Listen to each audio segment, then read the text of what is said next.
Hi again guys, it's another Gran Turismo 6 tuning video for you today.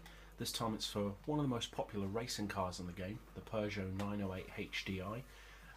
Incidentally, I'm using the Team Oreca version today, that's the multicoloured one, but the standard HDI and the base model are all the same anyway, so just buy whichever one you prefer. So we've got racing soft tyres as always. As far as suspension, ride height, moderate on 70 front and rear. Got spring rate, we've rounded off to 1755 and 1855. Dampers and anti-roll all on 4. Camber on 1, because obviously it's a good handling car anyway. Neutral toe as always, so it's not dragging its tyres. For the gearbox, we've got the auto setting as high as possible, and I've got a final drive of 2.6.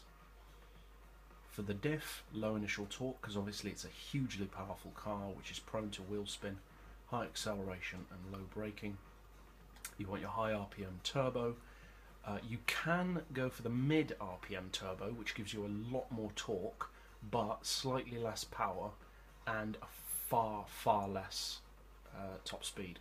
So I wouldn't recommend going for the mid-range unless you plan on using it as a track car. And obviously you want your downforce set as low as possible, and obviously as always you can choose whether you want your traction on or off. I would recommend turning it off because it is quicker. And yeah, so like I said, I've chose to use this multicoloured Team Oreca version because I think it looks better, but they are the same. I mean, if there is any difference between the cars, I'm not aware of what it is.